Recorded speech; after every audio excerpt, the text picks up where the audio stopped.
Welcome everybody to another episode with your dietitian Astrid. And I've got with me a guest that I have been looking so much forward to have on my podcast, which is Glen Carroll. Glen, welcome to the show. Thank You you. someone that I've been following for a long time, and I love the approach you have towards fitness, towards body recomposition. You're a physique coach. You're also an educator. You focus on transformation based on sustainable approaches and quite smart moves that are going to transform someone's life and someone's body. Now, I know you have also gone through lots of different things in your history of fitness, and you have a struggle with your own health and lots of different things. So I just want to have you talking a little bit more about yourself. Just tell me, first of all, why you chose this path Yeah. and what makes you be so in love with fitness. Yeah, I've always loved moving my body and sports and whatnot. And I actually started coaching. My first exposure was when I was 13. I started assisting my rugby team because I got injured. And so that sort of gave me a little bit of the sort of practice. And then I started coaching more through high performance sport when I was in high school for Cricket New South Wales. And then I actually didn't dive into fitness first, despite it being my passion. I actually pursued finance. So I was working in a finance company, studying a Master of Applied Finance, but it wasn't really me. I did like sitting still, and I always loved fitness and performance and sport. And so I was actually concurrently studying my personal trainer qualification at the same time. And then I just decided to bite the bullet and pursue my passion. And went back, did exercise and sports science at university, and that sort of really exposed me to some cool concepts. And yeah, just working my way up. And I've always been very passionate about helping people get to that next level and giving them the tools, the support, accountability, and strategy to unlock their potential, but more importantly, also to sustain their results to then in turn live a better life. So that's the big thing with me. It's sort of like we're helping people not just to, in my opinion, to look better, but also feel better and live better. And so for me, I focus on performance in all facets of life. And so it's not just like how you perform in the gym, but it's how do you perform in your relationship as a parent, professionally. And so obviously fitness is very powerful, as is health and lifestyle behavior change for unlocking that potential. Yeah, I've always just loved coaching. And so that's sort of my skill. And I feel like if I wasn't coaching in fitness, I'd be coaching in some other domain because I love that sort of human interaction and sort of working together towards a common goal. And yeah, letting the client or the players or the athletes be the star. I prefer lurking in the background, good old introvert trait. What are your main sort of like ideal clients or athletes you like to work with that makes you just wanted to show up every day for them? Yeah, I've coached a very diverse set of people. Obviously, like started out doing more general population clientele. I was actually doing more strength and conditioning work when I was at university. My interest was more on performance and actually some more clinical rehab stuff. But then I naturally started evolving into the physique stuff. Thought, oh, probably should get qualified as a nutritionist to get those skills as well. And it just goes so hand in hand. But I've always really loved coaching a diverse type of clientele. And so I work with a lot of coaches. And I love getting coaches' physiques and lifting potential to the next level, and obviously their brain. I still enjoy general population stuff, but I really like those sort of next level sort of body recomposition results. I've done a number of competitors over the years, some pro cards and coach many pros and stuff. But yeah, probably a coach and anyone wanting to get to the next level. But I still really enjoy very intellectual corporate clients as well who are switched on, want to dedicate themselves to the process. But anyone pretty much looking to get an epic body recomposition is kind of my jam. I love that you bring up the body recomposition term because nowadays is kind of like a bit of like misused word, or sometimes it's overused, but a lot of times it is kind of like recomposition is a bit of in a gray area because Totally. it's always it's always brought up as like recomposition is only going to happen in just these scenarios. It's going to very rarely happen if you have been an athlete for a long time, if Yeah. you have been doing training for a very long time as well.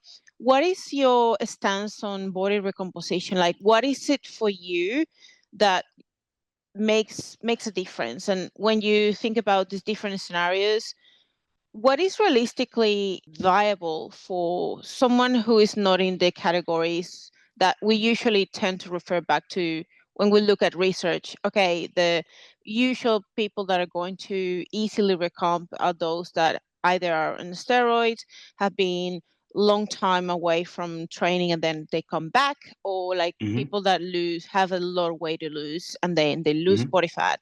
But out of those three scenarios, usually like body recomposition is really hard or very difficult. But is it? Yeah. Like, I want to know your stance on that. Good question. I think the number one thing that supports an epic body recomposition, firstly, is time. Time is a secret bullet because obviously muscle gain is a slow and steady process, especially if you're natural, which I only coach naturals. And so even if you're dieting, if you run a 24-week diet versus an 8-week process, it's going to be a very different outcome, let alone from a fat standpoint. And then from a body recomposition, most people are always thinking about it from a concurrent pursuit. And so how much muscle can I gain and body fat lose during a singular phase, or like that's 12 weeks, 24 weeks. But we can also think about it from a 12-month standpoint where we go through a multi-phase process. And I think far too often we're sort of sold this magical elixir where we're expecting to gain muscle and lose body fat magically at the same time. Well, yeah, as you alluded to, like those scenarios can happen in key scenarios, but again, slow and steady wins the race. And if you want to maximize muscle mass potential, time super important, but obviously progressing in the gym. But if you're crushing yourself trying to lose as much body fat as possible, your ability to recover and progress is going to be stunted, which that impairs muscle gain potential. And so the reality is, for most people who are half decent physique wise, especially people who are more advanced, especially people who have to push really hard to lose body fat, your primary goal from a body recomposition is probably going to be more muscle preservation when dieting. And then, okay, had an epic result, reverse out of that, solidify a result, and then transition into an extended building phase, add some more muscle mass, and then we diet down, preserve muscle tissue, get even leaner. Holy shit, that's my sort of Astrid 2.0 result, is sort of how I describe it. That's a very realistic and a very sort of appropriate way to approach these sort of things. But often, naturally, we want things not today, but yesterday. And so selling someone on a 12-month process is a different beast, but that's going to unlock your ultimate potential. But if you did want to pursue things concurrently, time's your friend. Like 16 weeks is what I'd be shooting for, not 12. 24 is even better.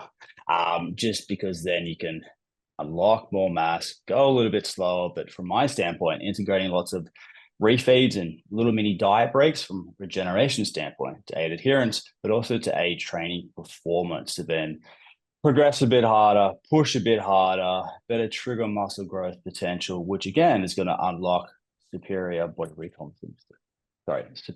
recomposition potential. That's sort of how I approach it. Okay. I do have a follow-up question about that. So what's your view on the scale weight in body recomposition? Because it could be helpful, but it could not be. So when does it mess up with your people's with people's heads? What do It's you do with tricky. it? Hey. Obviously, it depends. If it's like a general population client, let's say female who's 35% body fat, very different to someone who's a bit more advanced and is maybe 15, 17% of the female. And so your actual rate of loss will be very different.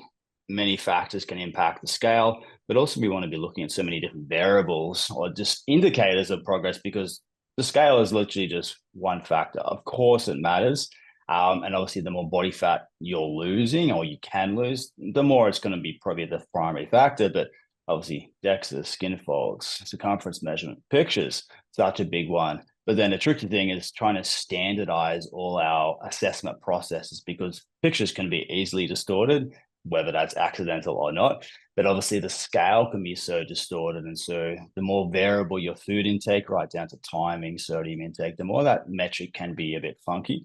But sometimes just subjective feel is really important. Like, do you feel leaner?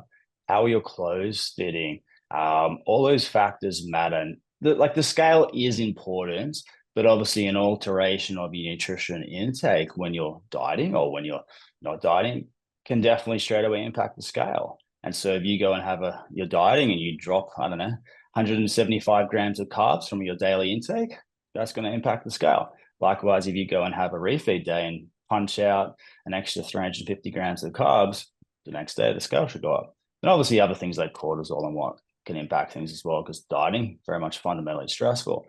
Unfortunately, females obviously more prone to variables or variation and cycle-related factors, fluid retention. So it's trying to figure out your norms and looking at multiple data points to assess your progress. Because again, if you're going through a body recomposition, you're gaining a little bit of muscle tissue, you should weigh a bit more as well. And so it is tricky, but again, the leaner you are, the more metrics are going to really matter. General population, 100%. Scale weight is what I want to be really, really relying on for sure. How do you deal with body recomposition? And something that you mentioned that is quite interesting is being able to get rid of the idea that you have to always weigh less to look better, because most times if you are actually gaining muscle, but you tend to compare yourself to your teenage composition and your weight, you could be like 5 kilos, 10 kilos higher than that weight, but looking so much better.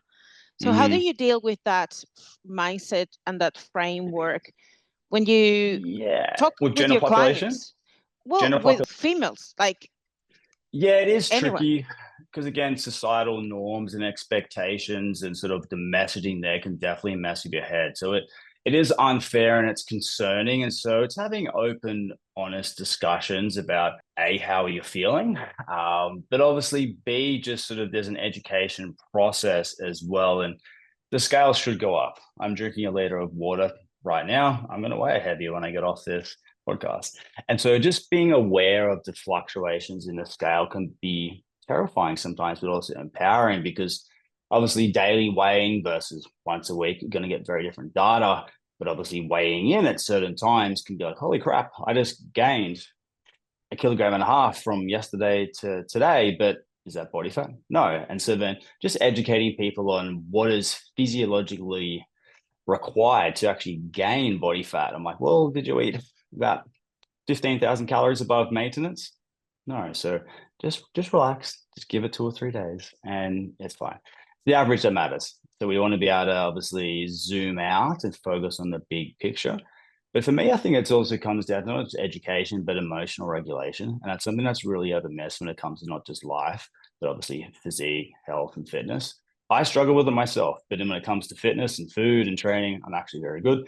Other stuff, not too much. But yeah, just having the tools to navigate those stresses and avoiding that sort of moment, which can lead to dietary freak out adherence moments, because that's what always stuffs people up.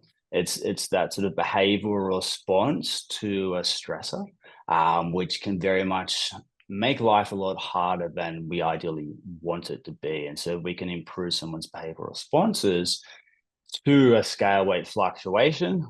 That can be helpful as well. Okay. When you have a client and they are doing everything right, and you're solely trying to see progress, and obviously they are looking for transformation, what are some of the variables that you are, or like data that you're looking all the time in order for you to predict if someone is in the right track? In terms of dieting or just generally? Everything. It's multifaceted. And so obviously when it comes to the gym, the number one thing is like, are you progressing? Are you getting stronger? Are you doing more work output? Because obviously it's not just about load increases. Rep overload is just as powerful for very, very much most exercises as well. So overload is one thing, but it's not just overload. You can be overloading, but still not working hard enough to actually build muscle tissue. So for me, the first thing is probably just getting someone's intensity of effort in the gym spot on to aid progression without crushing their soul, and knowing how to manipulate that to then establish the right amount of training volume to in turn have that good base to then increase it. But then in turn, are we progressing?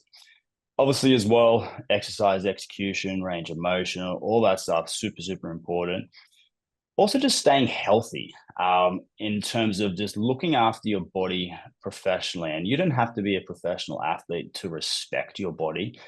For me, recovery is so important, not just nutritionally, but obviously sleep, stress management, doing a bit of body work as well, whether that's massage, mobility work as well, because the harder you work, the more you train, there's going to be a tax and something you have to counter from it. And so if you want to lift hard and stay healthy and keep progressing over the long run, are you doing the little things to recover well? And so sleep is such a big one as well. Like, what is the quality of your sleep? What is the duration of your sleep? What is your evening routines? And so we can always look at just little micro behavioral processes to, are you doing the things you need to sleep well, to aid adherence? Speaking of nutritional adherence, such a big one. Like, are you getting the calories down? Are you getting the calories up to support the goal? And if not, why? Why are we struggling as well? So that's always the thing. It's sort of bringing it back to why, and then planning for trouble, not sort of just hoping for the best, but planning for it. So yeah, nutritional adherence. And as well, do you remember the goal? Like you said, you wanted to look like this. So this is what we need to do. But yes, sometimes it can suck. So can we sort of go to suck down and just remember our why and just remember it's a temporary pursuit? Yeah, they're the main things. Obviously, like if I set a step protocol, if I set a cardio protocol, it's like you need to be hitting it. But if you're not adhering to the nutrition protocols, to me, there's no point dieting. And so that's the big thing. And there's nothing wrong with not dieting. Being able to maintain, live a better life, enjoy training, have a good relationship with food, awesome goal. And yeah, it's multifaceted, but being precise towards what you need to do to achieve a certain outcome, but also not getting stuck in that singular pursuit. Like we don't want to always just focus on getting smaller. We also want to be able to focus on getting stronger, growing muscle, performing better, living a good life. So that's how I'd approach it. There's many variables. And then from a lifestyle standpoint, I look at multiple factors like I'm tracking hunger, energy cravings, libido, mood, stress. All that is subjective assessments. And obviously you can always look at other things like resting heart rate and HRV, heart rate variability, all those factors. But then also the challenge of a lot of the data I find is that some people can be a little bit too attached to it. It's like, oh, my Oura ring said I didn't sleep so well, so I should just take it easy today. I'm like, I slept 5 hours last night and I just hit a big ass chin up PB just last night at the gym. So, or the day before, sorry. So I'm like, well, Aura said to not train, but I still hit a PB. So it depends. It's just being mindful of certain factors that can be influenceable as well. And you're not a number, you're a human, and many factors impact progress as well. How do you manage when you have a stall? So when you encounter a stall, what are some of the things you actually do to move the needle? Yeah, pretty easy. First, again, depends competition client, general population client. First one for probably more general population client is like, are you adhering? Are you adapting or is it an adherence thing? Because sometimes the most powerful change to induce positive progress is just sticking to the plan.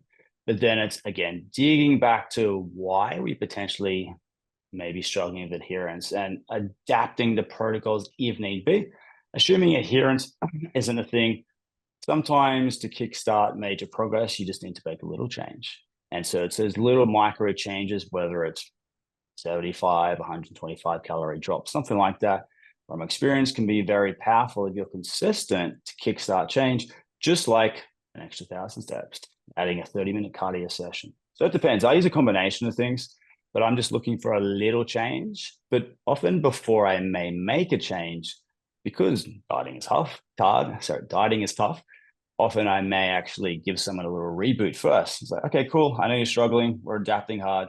Take a refeed day. Here's 2,200 calories. Feel good. And now let's make that drop off the back end of that. So I'm always zooming in and zooming out to think not just like why are we adapting, but how can we also aid adherence as we push harder, because the longer and harder you push, the more adherence will naturally get challenged. So that's why I also prefer longer diets, because I have more flexibility to integrate refeeds and mini diet breaks as we go. Yeah, that's the main thing. A little energy balance tweak. Like for me, that's very, very doable. And if in doubt, push harder. It's always my advice. I don't like going multiple weeks with minimal progress. I'd prefer to push harder and have regular regeneration with the refeed to make sure we are indeed losing whatever metric you're tracking. What does progression mean to you in a recomp phase? Is it all about body composition changes, or are there other metrics you actually prioritize? Yeah, it's tricky. Obviously, a DEXA scan is always going to be helpful, but then just the acquisition of muscle mass is such a slow process.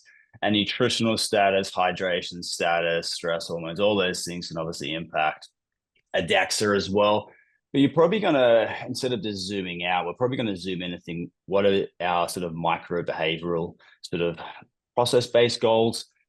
Sleeping well, managing stress, are you progressing in the gym? What's the training effort? What's the training execution? And then again, just giving it sufficient time. For me, when I'm chasing a body recomposition and we're not dieting, less frequent pictures is probably helpful because the changes will be more subtle. Obviously, the scale weight shifts are inevitable. But again, less is more, has obviously newer research has sort of shown that, especially for people who are more advanced. It's very much slow and steady wins the race. But yeah, it's just pictures are such a powerful thing. But again, trying to standardize the process as well.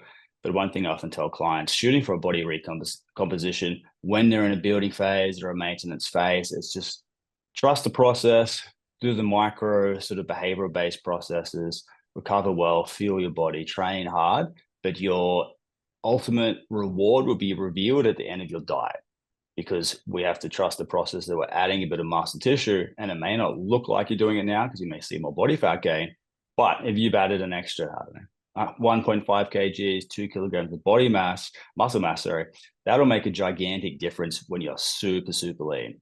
And that's the difference between a good result and a holy shit result. For you, what is the ideal length to approach a building phase or a reverse diet, trying to just achieve that recomposition over a period of time? So you're saying that usually to achieve a sick physique, an amazing physique, it's not just about one phase, but several phases accumulated over time. So for you, like you mentioned that you like longer periods of times that you do for dieting. How long for you is that long?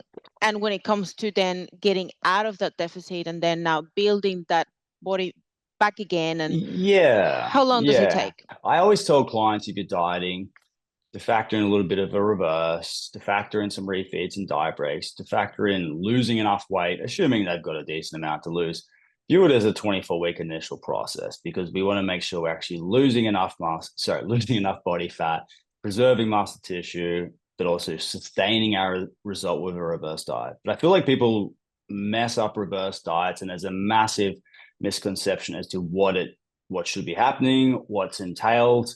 Obviously, it can be a very powerful thing, but it's also like it's normal for your weight to be higher post diet simply by loading in more fuel. But then secondly, I always focus on achieving a big net win is how I describe it with a client. So hypothetically, if you've lost 15% body weight during a dieting phase, you regain say 3%. Cool, you've had a 12% net win during that process, and you've sustained an epic result. But again, the duration of the reverse will be dictated by one, your preferences, two, your psychological, I guess, tolerance to body fat acquisition, also your psychological state in terms of how badly do you need to recover as well from a nutritional status, because sometimes gaining a bit of body fat quickly is the most powerful thing for making you feel a bit better and helping you better transition to live a better life and then get to the next stage to start progressing as well. But less is more. But again, the harder you push, the longer you diet, the more you've adapted, and the more concerned you are about body fat regain. Yeah, the slower a reverse diet can be. But I've also had amazing reverse diets with comp prep clients who are back at maintenance, chilling, say female client, 53 kilograms, about 2,200 calories a day. And she's maintaining weight 3 weeks post-comp after a 24-week prep. 0 weight gain. Like that shouldn't happen, but it can happen depending on your metabolic response, because if your metabolism hasn't tanked at the end of the diet, and crucially, you ideally preserve your muscle tissue, metabolic rate would be high, holding to a far superior amount. So you can tolerate more friendly increases as well. But then for me, a longer diet could be anywhere from 3 to 6 weeks reverse. Like I used to do a little bit longer, but I'm a much more adventurous when it comes to reverse diets. First week is always the most ambiguous because there's more variables to manipulate, because there's the energy output card, which we have to factor in, because if you have higher steps, more cardio, we have to obviously decrease energy output to a more sustainable, manageable level. But you don't want to be just dropping it super, super quickly if you've also massively driving up calories. And so it's I view it like a reverse diet in a dieting phase, kind of like a boxing match, where you've got a strategy or plan until someone hits you in the mouth. And so you have to react and respond, counteract what's happening. Do we adapt? Did you have an adherence issue? Are you going away? Did you get injured? It's like, cool, I've got a plan, but I just have to react as we go. But yeah, 3 to 6 weeks is usually what I think. Sometimes longer if you've gone a gigantic prep and you're really trying to keep off body fat. But then a building phase, it comes down to how much muscle tissue do you want? And again, your psychological tolerance from body fat gain. And so if you want to get to that next level, again, time is your friend. And for a competitor, like 6 months of true building is going to be very beneficial. You can, of course, do 9 months, 12 months, but then obviously the scale will start creeping up as well. And we can obviously get surplus fatigue where it's like, ugh, so tired of eating more, even though it sounds great in theory, but I can be overfull. So that's also the benefit as well. Like I'm a big fan of using little micro periods of dieting, little mini cuts, if need be, to keep body composition in check, because we can easily just knock off 1, 2, 3 kilograms of a short, sharp mini cut, freshen up from a psychological state, feel a bit better from a body composition state. Cool, get back to it. But again, everyone's different. Some of my best sort of 12-month body recompositions, often they may start with a 6-month build, and then we go into more of like a 6-month dieting prep. Other people, it might be a 16-week diet, and then we spend 9 months building, and we do a big diet. Holy shit, we got a mega result 13, 15 months later. But again, my brain's always thinking strategy, long-term sort of periodization, manipulation, multiple phases, and how it all synergetically aligns to help someone progress. So yeah, 12 weeks is a good starting point for a building phase. 24 weeks is better. 36 weeks is better again. 48 is even better. But again, the longer you build, the more justification for a mini cut somewhere. Okay. And when you think about this term maintaining or gaintaining, what is your stance on those approaches? From a body composition standpoint, like maintaining and gaining and stuff? Yeah, so like if you're someone who is wanting to put on some muscle, but you don't really want to go aggressive at all, or you want to be quite conservative, especially if we're looking at someone that perhaps is not necessarily too lean, but you know that they are under muscled, but you don't want to keep dieting them anymore, but they're not ready to put on a lot more body fat. So what is your approach in these sort of situations where you have a client, maybe let's say middle age, maybe around perimenopause, they are already they've been dieting for so long, but you also assess their body composition and they are not either like very high muscle mass, but they are also not ready to perhaps drop and slash their calories even lower. So what's your approach in here? Yeah, it can definitely work. And I believe a lot of people that I've observed, a lot of people live from a daily energy deficiency, in my opinion, and they couple that with blowouts, whether it's on the weekend, every so often. And so that's how they can gain weight. And so if we can optimize the daily intake, give yourself enough fuel to progress, also prioritize sleep. stress recovery, and all those facets. Then in turn, find the foundational amount of training volume. That's a great base. Very much improve your exercise execution. Also, improve your intensity of effort, your proximity to failure. Know how to grind, know when you should be getting close to failure, when is close enough and when is too much. Because then if you're going to maximize your efforts in the gym, you're increasing your adaptation potential. You give it time, you try to set calories as high as possible without weight gain, because maintenance calories, it's not a finite singular point, it's a range. And so we can optimize that as best as possible, where it's at the top end of your theoretical maintenance window. Sleep well, train hard, recover well, manage stress, live a better life. We're in a better position to progress. And so if we can improve your base, we can very much progress. But often it's a training standpoint as well. It's not the effort, it's being positioned for success with intelligent training program design that allows you to do the exercises that support you building a better physique. But those exercises and those prescription and the design of the program, it marries up well where it keeps you healthy. It also better challenges you in different ways where we're minimizing to some degree muscle soreness, but maximizing progress. And then when it comes to training programs design, it's not just about picking the most optimal best exercises, but the best combination to form a ideal workout to progress, challenge muscles in different ways, minimize structural imbalances, which not only keeps you healthy, but builds a more balanced, superior physique. But then we're mindful as to when you'll start adapting, the progression rate slows down in the gym. And so that's the power of a little micro tweak, change the programs, tweak the variables, kickstart the progression cycle, you do it again.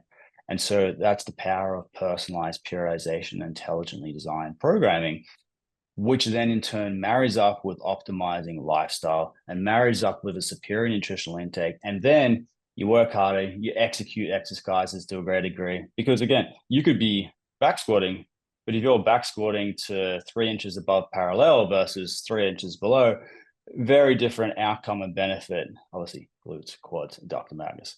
So that's the main thing. It's trying to improve the base and then maximize the potential when we're in a good spot as well. It's kind of just like raising the floor is how I describe it, where we don't have to hit PBs in the gym every day, but if we can be consistently good, that is usually the secret to being great in time. I love that.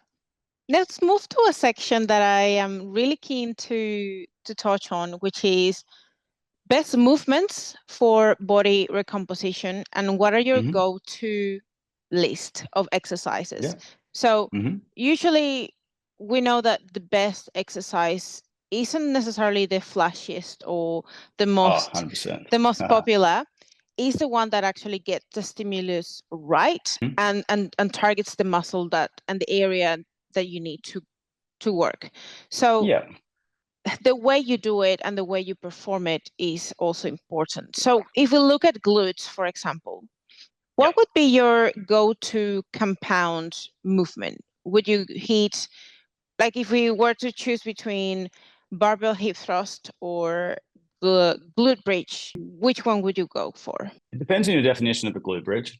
For a glute bridge, I define that as more, as Mark would say, CAS glute bridge, as in Coach Gasson from N1. I don't mind that from a feel standpoint to, okay, I can feel this, but for me, I much prefer a hip thrust. 99% of the time, I will be doing a hip thrust over a glute bridge. I'd actually prefer a back extension of 45 degrees over a glute bridge, just because training glutes, hamstrings. Hip thrust is awesome because it's going to really challenge a more shortened position. So you can program it more often. You can do more volume without the same sort of residual fatigue and soreness that more lengthened stretch positions exercises will get. That doesn't mean those are bad ones, but we have to, again, navigate progression with DOMS or fatigue, soreness, because it's very hard to progress and train if you're excessively sore. It's not being as sore as possible. It's about progression. So for me, hip thrust, 100%. And then obviously you got your stretch position exercises, which I can chat about if you'd like me to. So do you have any go-to that is like, what is your best exercise, if you had to choose just one for glute, what would be? I would probably still default to a hip thrust. Okay. I more think of it as like a sort of a big three or big five. To me, I still believe a barbell back squat is a phenomenal exercise for glutes if you're getting deep. Yes, you can do a low bar squat to create more hip flexion, but a high bar is still a phenomenal exercise, and you're still going to get a lot of glute max stretch by getting deep. But you can also counter doing a high bar versus a low bar by then in turn prioritizing other exercises with a more bent over torso to create more of a glute max stretch. And so whatever I'm programming as my A series, like my primary lift in a squat dominant day, if it's more hip flexion from a squat standpoint as my primary lift, my supportive lift would be focusing on more knees over toes. But if I do the opposite, if I do more of a quaddy sort of squat, let's just say a high bar, yeah, I'm going to be doing a more hip dominant, sort of more glute stretch variation that follows, whether that's a feet high leg press, Bulgarian split squat, reverse lunge, something along those lines. But for me, it would be a back squat, pick your poison, high bar, low bar, hip thrust 100%. But the most underrated exercise in the gym from a physique building standpoint, functional strength standpoint, I absolutely love it. Romanian deadlift. Brilliant, brilliant exercise. Obviously, it's phenomenal for glutes, hamstrings, overall strength supporting the deadlift.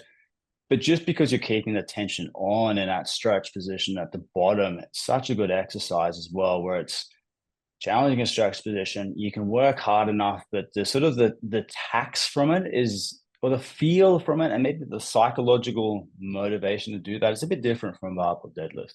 Deadlifts can still be awesome, but I always prefer a Romanian deadlift big time as my other lifts. So they're probably my big three in terms of glute max.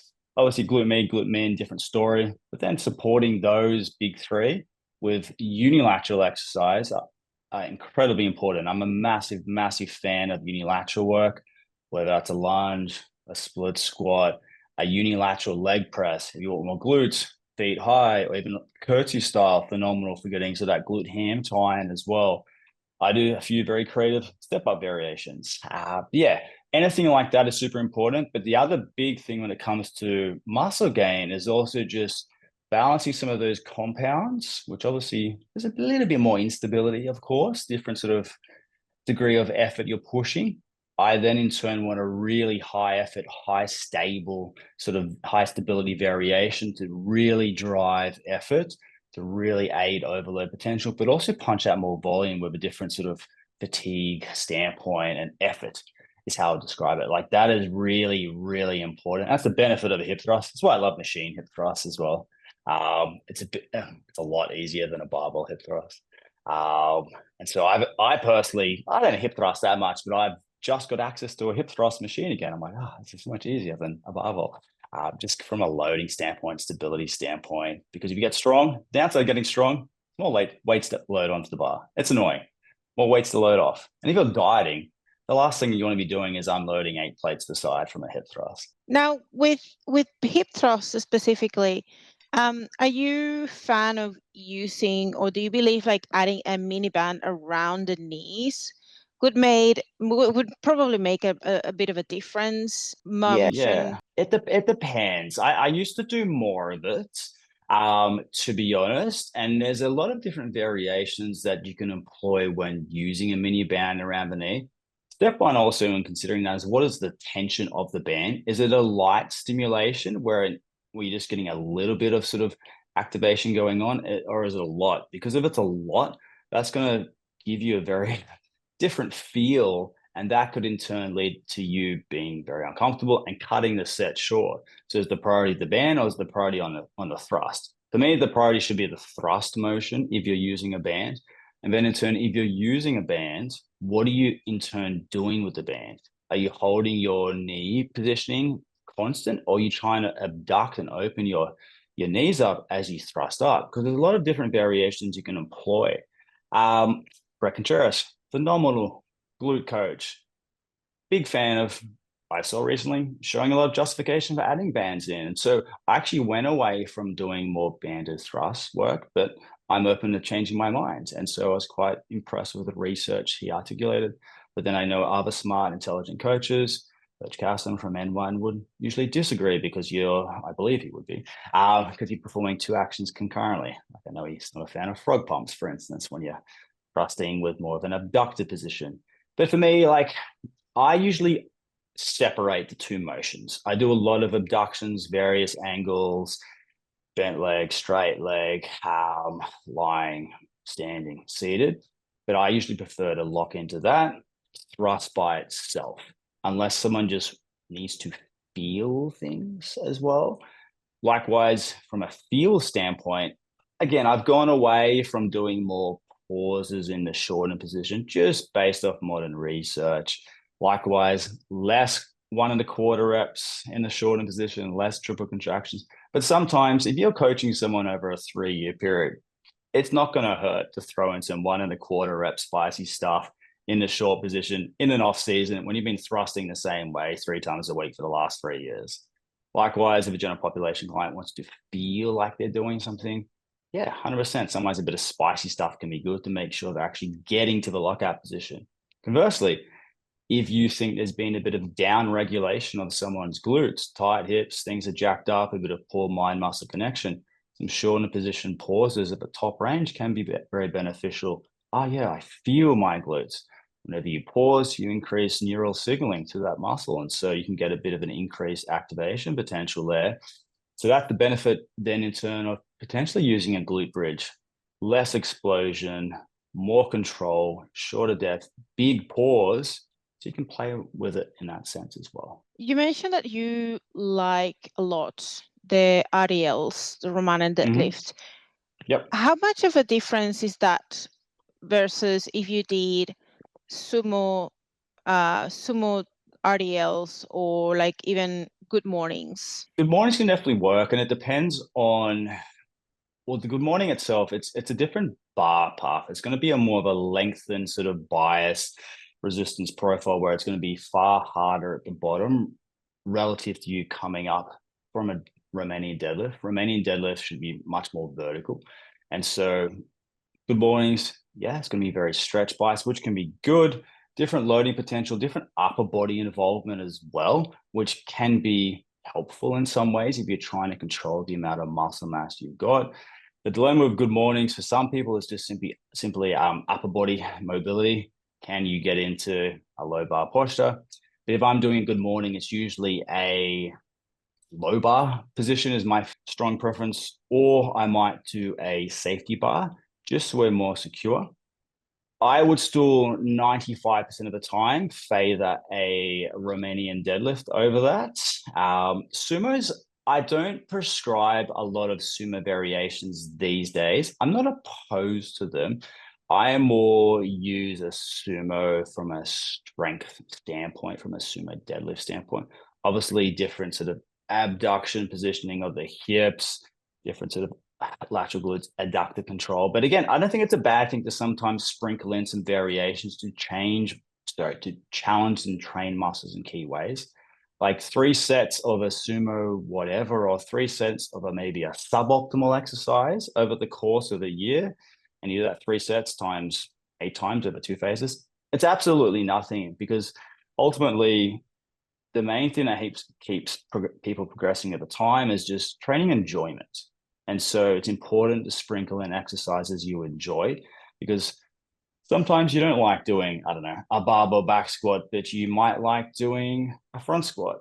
I don't like front squats from a hypertrophy standpoint. I don't think it's a bad exercise. I don't think it's as optimal as a safety bar squat if I'm trying to build someone's quads.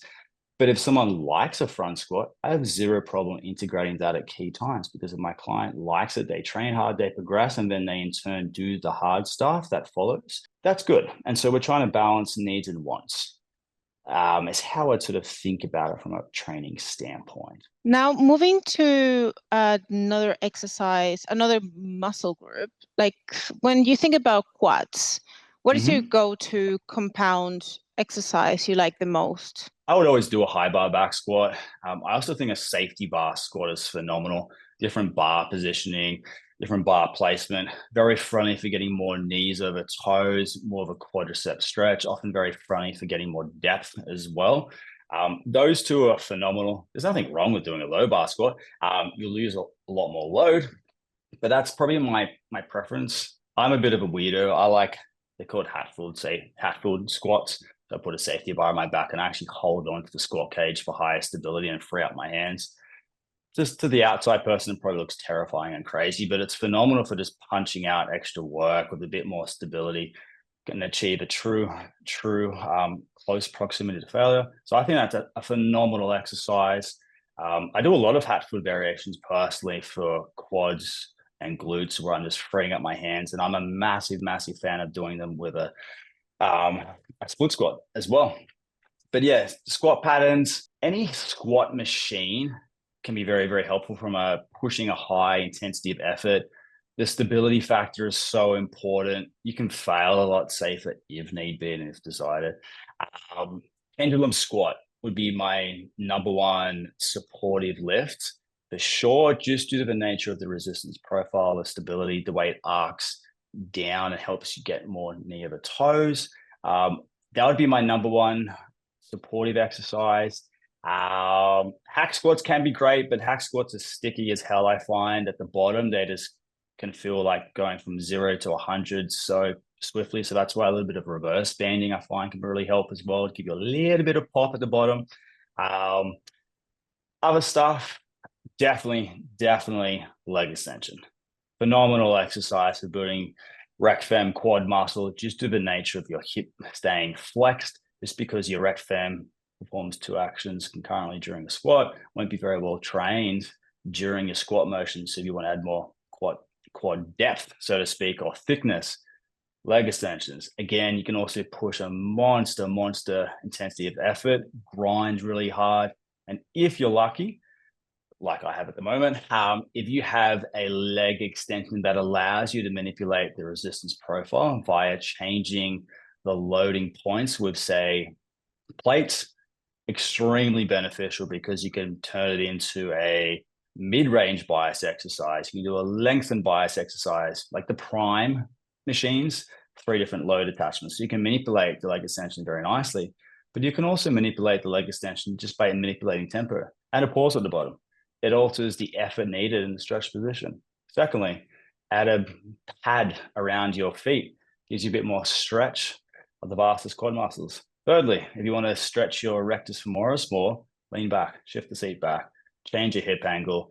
They're probably my 3 ways how I'd maximize the benefits of a leg extension for hypertrophy if I don't have the manipulation of the load placements like a prime machine. And then good old leg press, 100%. Great exercise. Different hip flexion, positioning, different depth potential. My biggest advice of using a leg press, wear squat shoes. If you don't have squat shoes and you want to grow your quads, buy them. If you want to grow your quads, buy squat shoes for squat variations. Just going to get more depth, more knees over toes. They're probably my big 4. Barbell variation, pendulum squat, or any squat machine that you prefer. Leg extension, leg press.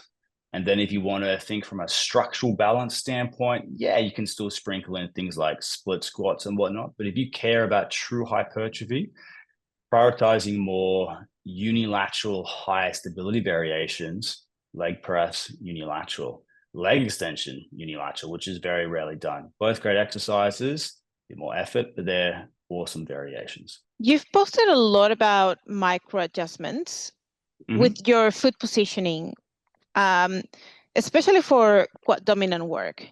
Yeah. What do you think most people get wrong about quad exercises? Usually insufficient depth. And so for me, if you're doing a a quad sort of focused squat pattern, check your hips. Like, what is the width you need that works with your unique anatomy? Because we all have different limb lengths. We also have different hip socket joints as well, which dictates how easily you can get deep. I've had clients that can squat ass to grass with a super narrow stance. And no way in hell I can do that. So I have to go a little bit wider. That'd be my number one thing. And then secondly, focusing on more knees over toes. But if you need more support from that, wear squat shoes. If you don't have squat shoes, use a little heel elevation, but also focus on driving the knees over toes. So if you're doing a split squat and you've got a heel elevation or foot elevation, actually focus on driving the knee forward, keep the heel flat, because you want to challenge it in a more stretched position. Even if the load is lighter due to that execution, that doesn't mean it's inferior. And so that's the big one. Secondly, as well, if you want to get more knees over toes, go low on the leg press, feet low. If you want to get really, really stretched position challenge in the leg press, you can do a Peterson, or also known as a sissy leg squat, heels off. I love that personally. Get a massive, massive stretch, drastically different loading potential, but very different momentum, so to speak, from a biomechanics standpoint. Bigger demands without the load. I do a lot of that. Something else I've been playing with personally, I never used to do it, sissy squats. I've been playing with that just due to the limitations I've got at one of my gyms. I don't use the sissy squat machine. I think it's garbage. I would never, ever do that. Just vertical shin, you can't get deep, too much hip flexion. And so I like playing with sissy squats, high reps at the end of the session. I wear a weighted vest for it just to make it more sadistic. And I want an insane amount of knees over toe action, really challenge length and position. And crucially, keep your hips upright, torso upright. Zero hip flexion is the goal. By doing that, you're going to better challenge rec fem quad, because again, it's involved in two actions when you're performing a normal squat motion. But if I can keep my hips and my torso upright, I can challenge rec fem in a more stretched position. The downside is you can't use a lot of load, but it's okay. You can load it, but just focus on higher reps, a bit more insufficient rest, and that's a nice way to complement a leg extension if you want more rec fem in a stretch position.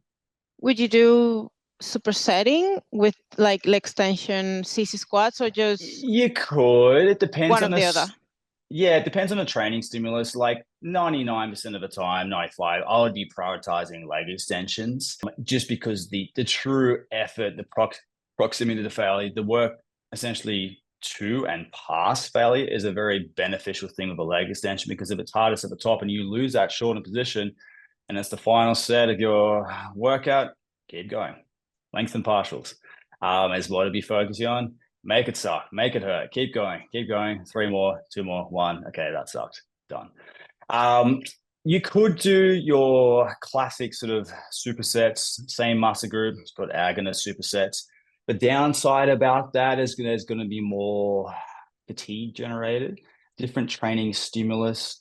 The rest periods between the two exercises are really important. People always think, just straight into the second exercise, a little rest, and go back to the first exercise, no rest, a little, like you can rest 30, 45, 60 seconds before doing the second one, and you can rest 3 minutes after the next one. Depends on the training adaptations you're trying to achieve.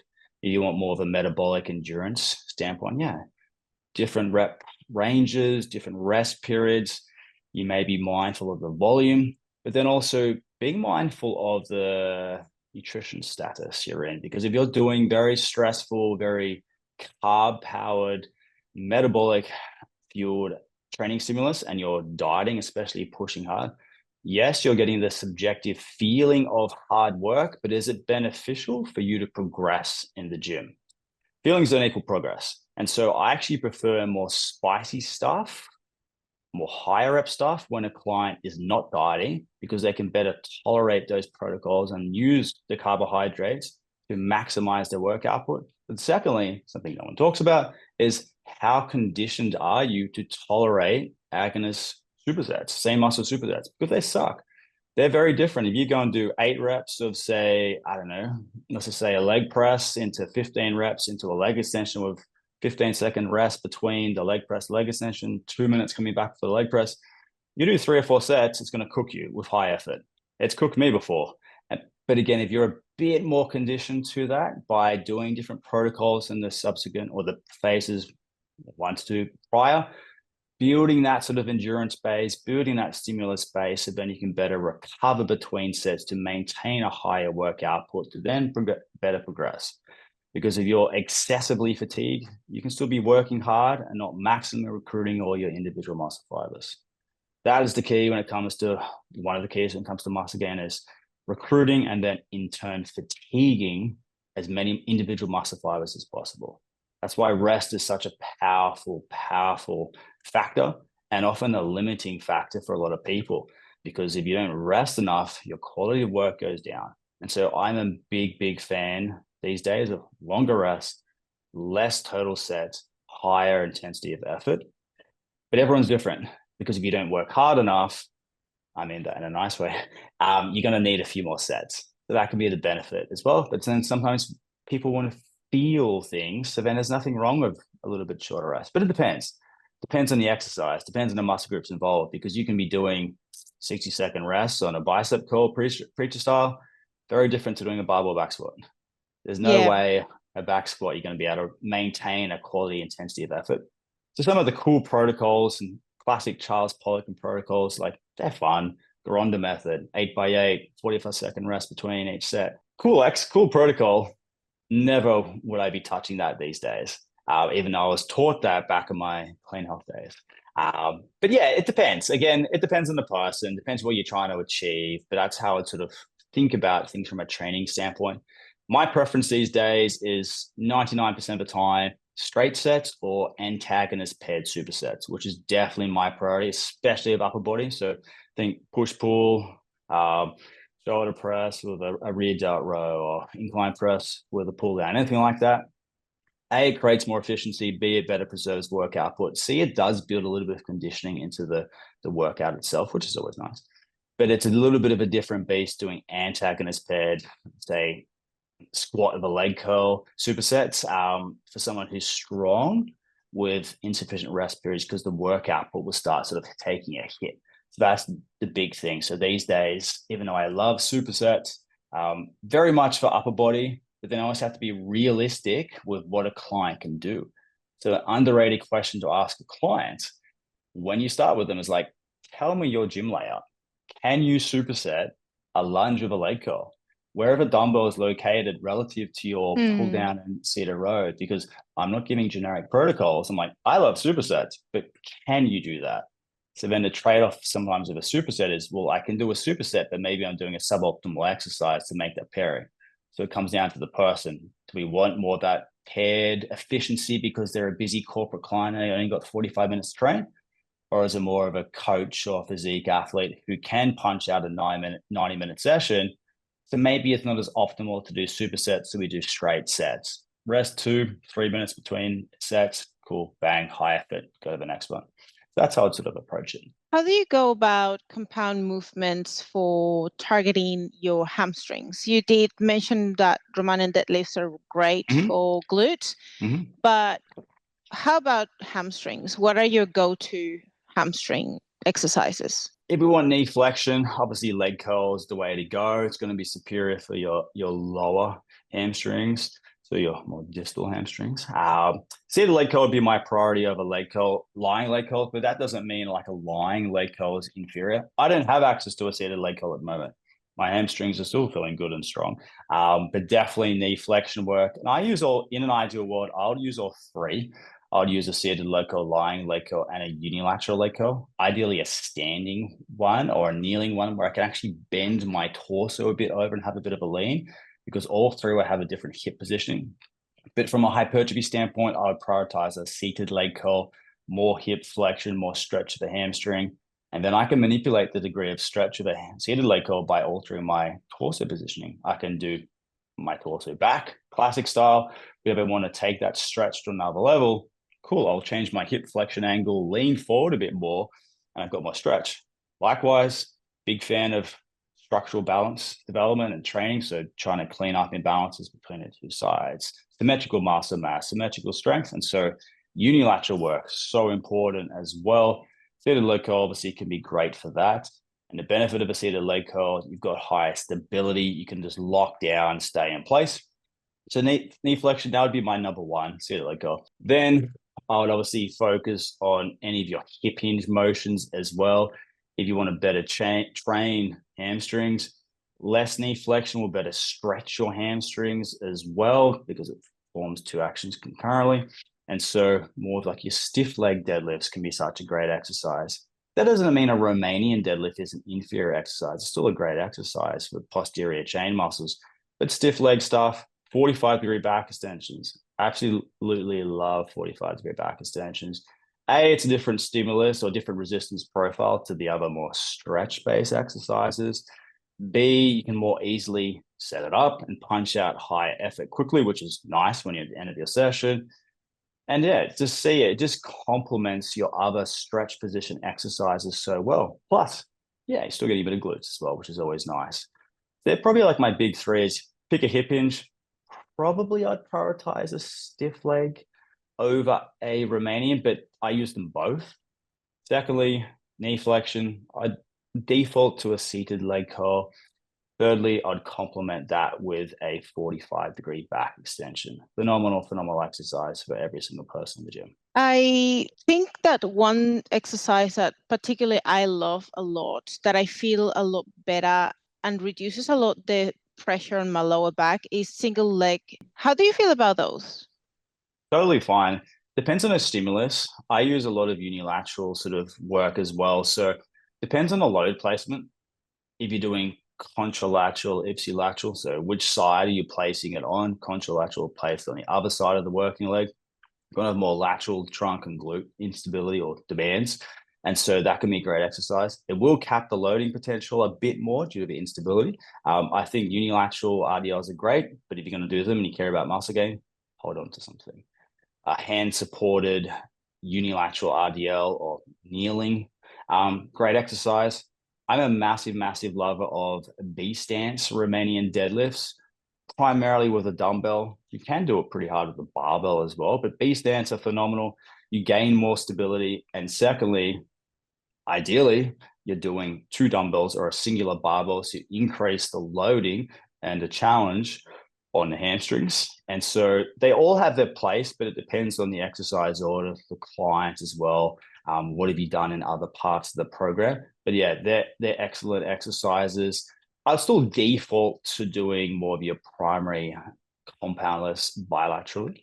And then if I wanted more unilateral work, yeah, it can definitely fit, but maybe it's an accessory exercise down later on, just because the loading, if you're just doing one dumbbell for a singular, say, stiff leg deadlift, if you're holding on, it's obviously going to be a far different load potential due to the instability versus, say, a bilateral exercise. Not a bad thing. You can obviously decrease the load needed by altering the exercise order, the rest, the reps, at a pause at the bottom. Challenge glutes, hamstrings in a more stretched position. Great option. So you can do all those sort of things as well. I'm also a big fan of 1.25s for 1.25 rep for posterior chain muscles. Challenge them in a more stretched position. I do some 1.25 Romanian deadlifts quite a lot. They're pretty spicy, pretty horrible. The dilemma for some people is just potential for technical breakdowns, but that can be an awesome exercise as well. 1.25 leg curl seated could definitely work as well. But yeah, I probably more play over altered torso position with the seated leg curl. Okay. And what about adductors and inner thighs? I didn't do a whole lot of it, but I can obviously see a justification for it. Good old seated leg adduction is going to be a go-to sort of there. If it's an athletic population client, very different, because what are we doing with the hips? If you're an ice hockey player, a football player, Aussie rules, rugby, anything like that, obviously you change the direction of bigger lateral demands. And so things like Copenhagen side planks are a good starting point, just holding supported from the leg. The further out you go, the better, the more harder it is. But then I'm a big fan of doing Copenhagen side plank dips. What a mouthful of an exercise.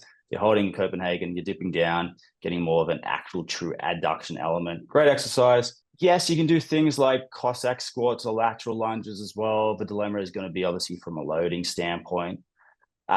Sled drags laterally can be a nice one as well from a performance standpoint. But yeah, if I'm caring about physique, I would be focusing on good old adduction, and then you can play with obviously stance position on different exercises, pressing and whatnot too. Awesome. I am really glad that we were able to do this, and I'm super pumped to get this out very soon. Is there anything that you'd like to say, or any where can people find you? Any Yeah, projects? at the moment, Instagram at Coach Carroll. So coach __ Carroll, CARROLL. And yeah, I coach a lot of people, different populations, but I specialize, I guess, on that sort of physique and performance standpoint, trying to achieve epic body recompositions. And I do a lot of mentoring privately, one-to-one with coaches as well, people who want to take their knowledge to the next level and want to chat to me one-to-one on an extended basis. They're my priorities right now. Yeah, that's the main stuff. You're amazing. I am looking forward to do another like this. I have still like an hour worth of questions for you, but I enjoyed really much this opportunity to have you on. I look forward to seeing you soon, and thank you so much. No problem. Thanks, Astrid.